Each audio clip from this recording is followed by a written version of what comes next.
আমার বন্ধুগণ, এরপরে শুন যে কথাটা বলবো, আবু লাহাব এমন ভাবে অহংকার করেছে, গর্ব করেছে, আমার টাকা আছে, আমার পয়সা আছে, আমার ছেলেরা আছে, আমারে কে ঠেকায়, পারলে আমারে ঠেকাও।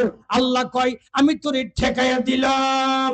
আমার বন্ধুগণ, আল্লাহু রাব্বুল আলামিন বলেন, ইন্নাল্লাযীনা কাফারু লান তুগনিয়া আনহুম আমওয়ালুহুম ওয়ালা আওলাদুহুম মিনাল্লাহি শাইআ ওয়া উলাইকা হুম ওয়াকুদুন নার। আল্লাহু আকবার। আল্লাহু রাব্বুল আলামিন বলেন, নিশ্চয় যাহারা কুফরি করে, লান তুগনিয়া আনহুম আমওয়ালুহুম, ওদের ধন সম্পদ ওদেরকে কিছুই করতে পারবে না, ওদের ধন সম্পদ দিয়ে ওরা উপকৃত হবে না, বরঞ্চ আমওয়ালুহুম ওয়ালা আওলাদুহুম মিনাল্লাহি শাইআ, এমন কোন জিনিস নাই সেটা দিয়ে তারা উপকার পাইবে, কিঞ্চিত উপকারও পারবে না। উলাইকা হুম ওয়াকুদুন নার, অবশ্যই ওরা জাহান্নামের আগুনে জ্বলবে। জোরে কোন নাউযুবিল্লাহ, জোরে কোন ইন্নালিল্লাহ। আবু লাহাবের ছেলে, আবু লাহাবের ছেলেরা কোনো উপকার করতে পারে নাই, আবু লাহাবের ধন সম্পদ কিছুই করতে পারে নাই। ও মুসলমান, এইবার আসুন, সায়াসলা নারং যাতা লাহাব। আল্লাহ বললেন, দুনিয়াতেই আল্লাহ তার সামনে ঘোষণা দিয়েছে, আবু লাহাব আমার রাসূলকে অপমান করেছে, অহংকার করেছে, ধন সম্পদের গর্ব করেছে, যার কারণে ওই আবু লাহাব কি করবে? জাহান্নামের আগুনে দগ্ধ হবে। জোরে কোন নাউযুবিল্লাহ, জোরে কোন ইন্নালিল্লাহ। ও মুসলমান, এরপরে বদরের যুদ্ধ হলো, আবু লাহাব যায় নাই, আবু লাহাব যায় নাই, ভয়েতেই যায় নাই। সুরের মন পুলিশ পুলিশ, মক্কায় আসি, মক্কায় থাকবো, যুদ্ধে যাব না। কারণ কেন যুদ্ধে যাবে না শোনেন। এইবার আল্লাহর নবী দোয়া করেছেন, আল্লাহর নবীও দোয়া করেছেন, আবু জেহেলও দোয়া করেছেন, আবু জেহেল দোয়া করেছেন। এইবার আবু জেহেল কি দোয়া করেছিলেন? আল্লাহ, আমরা যদি সঠিক হই তাহলে আমাদেরকে বিজয় দেবেন, আর আমরা যদি ব্যাঠিক হই তাহলে ওই বদর প্রান্ত থেকে যেন আমরা ফিরে না আসি। আবু লাহাব দোয়াটা শুনছে, আবু লাহাব বলল, আবু জেহেলের দোয়াটা আসলেই বাস্তব। আবু জেহেল, আমরা তো সবাই ব্যাঠিকের মধ্যে আছি, কিন্তু গায়ের জোরে আমরা মুহাম্মদকে মানি না। মুহাম্মদ যেটা বলে সবই ঠিক, আগেও ঠিক, এখনো ঠিক, ভবিষ্যতেও ঠিক, কিন্তু আমরাই ব্যাঠিক, কিন্তু আমরা মানি না গায়ের জোরে। আবু জেহেল যেটা বললো ওটাই যদি হয় তাহলে আবু জেহেল তো ফিরবে না, সুতরাং আমি যদি চাই আমিও ফিরবো না, আমি যাবই না, যাবই না। থেকে গেল। এইবার যখন থেকে গেল, বদর প্রান্তরে হয়ে গেল, অনেক লোক এরা মারা গেল, এরা জাহান্নামে চলে গেল। আমার বন্ধুগণ, বদর প্রান্তে যুদ্ধ হবার পরে এইবার আব্বাসের একজন গোলাম ছিল, আব্বাসের একজন গোলাম ছিল, ওই গোলামটা এসে বদরের ইতিহাস বয়ান করছিল। সেখানে আবু লাহাব ছিল। বদরের ইতিহাস বয়ান করতে করতে এক পর্যায়ে বলে ফেললো, আমরা দেখেছি বদরের প্রান্তরে দেখেছি বড় বড় উঁচা লম্বা লম্বা মানুষ, তাদের আকৃতি মানুষের মতো, দুই হাতে তরবারি চালাইছে, ওদেরকে কেউ আঘাত করতে পারে নাই। ওরা যেখানে গিয়েছে সেখানে কুসু কাটা করেছে। ওরা মানুষ না, মানুষ না, আমরা শুনেছি ওরা আল্লাহর ফেরেশতা। বলুন সুবহানাল্লাহ। এই কথা যখন গোলাম বলতেছে, ওখানে আরো লোকজন শুনতেছে। আবু লাহাবের সহ্য হয় না, আবু লাহাব দৌড়ে এসে ওকে একেবারে মাটিতে শোয়া দিয়েছে।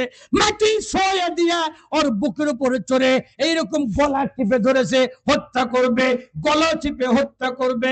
এমত অবস্থায় আব্বাসের স্ত্রী দৌড়ে এসেছে একটা লাঠি হাতে নিয়ে, এমন জোরে আবু লাহাবের মাথায় বাড়ি দিয়েছে।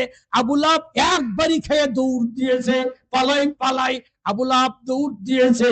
আমার বন্ধুগণ, এইভাবে সেই গোলামকে রক্ষা করেছে। আমার বন্ধুগণ, তার 3 দিন পরে থেকে আবু লাহাবের গলায় গুটি দেখা দিয়েছে। কি ছোট্ট ছোট্ট গুটি গলা থেকে এখান থেকে বের হয়েছে। গুটি বের হওয়ার পরে যে একদিন পরে গোটা শরীরটা দেখা দিল যেমন কাঁঠাল। কি কর, কাঁঠালের গাও গোটাই কাঁটা কাটা, গোটা শরীরটা কাটা কাটা হয়ে গেছে। এরপরে ওইটা আরো বড় আকৃতি ধারণ করলো, তারপরে ওগুলো পাকলো, তারপরে ওগুলো পৌঁছলো, দুর্গন্ধ উঠে গেল। এবার তার ধন, তার সম্পদ কেউ কাছে যায় না। যাওয়া যায়? যাওয়া যায়? যায় না। আল্লাহ এমন ভাবে অভিশাপ দিয়েছে, আমার নবী চোখের পানি ছেড়ে কেঁদেছে। আল্লাহ কান্না সইতে পারে নাই, এমন গজব দিয়ে দিল রে। আমার বন্ধুরা, আমার ইসলামের বিরোধিতায় যারা করে তাদের পরিণতি এইভাবেই হয়, তাদের পরিণতি এইভাবেই হয়। মানুষের কাছে দৃষ্টান্ত স্থাপন করে যায়। নমরুদকে মশার কামড়ে মারা হলো, আর পরে ফেরাউন নীল নদে ডুবে মরে গেল। এইবার ফেরাউন সাগরে ডুবে মরলো, আবু জেহেলকে বালক হত্যা করলো, বালকেরা হত্যা করলো। এরপরে আল্লাহর গজবে পড়ে, আল্লাহর গজবে পড়ে রে বেঈমান আবু লাহাবের গা শরীরটা একেবারে পুষে গেল, ফোলা শুরু হলো, দুর্গন্ধে কেউ টিকতে পারে না, দুর্গন্ধে কেউ ধরতে পারে না, আশেপাশে কেউ যায় না।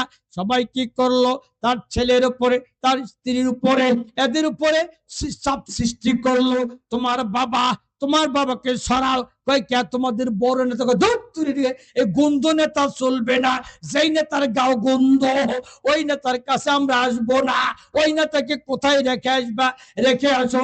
জীবন কিন্তু তখনও আছে, জীবন তখনও যায় নাই। আবু লাহাব সবই শোনে কিন্তু কিছুই বলতে পারে না, মুখের উপরে অনেক কিছু বলে যায়, অনেক গালিগালাজ দেখে পেরে যায়। প্লেগ রোগী যখন আক্রান্ত হয়ে গেল, আক্রান্ত হয়ে গেল, চিকিৎসক আসে না, হেকিম আসে না, কিসের চিকিৎসা, রুগীর কাছে যাওয়াই যায় না। আমার বন্ধুগণ, অন্য অন্য জিনিস পচার একরকম গন্ধ, কিন্তু মানুষ পচার এত গন্ধ। অন্য অন্য হালাল পশু হোক বা হারাম পশু হোক, এদের গন্ধ সহ্য করা যায়, কিন্তু মানুষ পচা গন্ধ সহ্য করা যায় না। আবু লাহাব যতই বড় নেতা হোক, যতই ভালো কিছু হোক, আল্লাহ বললেন মা আগনা আনহু মালুহু ওয়া মা কাসাব। আল্লাহ বললেন তার ধন সম্পদ, তার ছেলে মেয়ে, তার অর্থ সম্পদ কোনো কাজে আসিবে না, আসিবে না। এসেছিল কি? আহারে, ধন সম্পদের জায়গা ওটাই পড়েছিল, কেউ তারে সই নাই, কেউ তারে লারে নাই, হাত দিয়ে সই নাই। অবশেষে কি করা হলো, মক্কার লোকেরা, মক্কার নেতারা যখন চাপ সৃষ্টি করলো, তখন কি করলো আমার বাবাজিরা, এখন কি করে জানি না। আগের আমলে বড় বড় মোটা মোটা গাছ ছিল, এখন তো মোটা গাছ আর চোখেই পড়ে না, মোটা গাছ সব কাটা সাফা করে দিয়েছে। এখন খালি টপের উপর গাছ লাগাও, আরে ছাদের উপর গাছ লাগাও, বিল্ডিং আম গাছ লাগাও, মানে একা একা খাবে, কাউকে দিবে না, এই জন্য নিজস্ব ব্যক্তিগত গাছ লাগাও।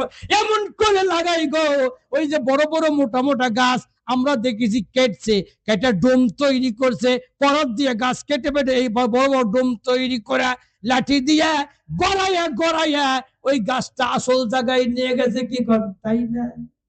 ঠিক এমনি ভাবে আবু লাহাব ফুলে এক, আবু লাহাব চারটে হয়ে গেছে, ওর গায়ে হাত দেয় না, যেখানে যায় সেখানে গন্ধ, উসে খালি এরকম পানি বাড়াইতেছে। তাই কেউ হাত না দিয়ে জীবিত আবু লাহাবকে কি করা হলো, এইভাবে বাঁশ দিয়ে ঠেলে ঠেলে গড়াইয়া গড়াইয়া ড্রামের মতো গড়াইয়া গড়াইয়া নেতাজিকে কি করা হলো, নিয়ে যাওয়া হলো এক জঙ্গলের মধ্যে।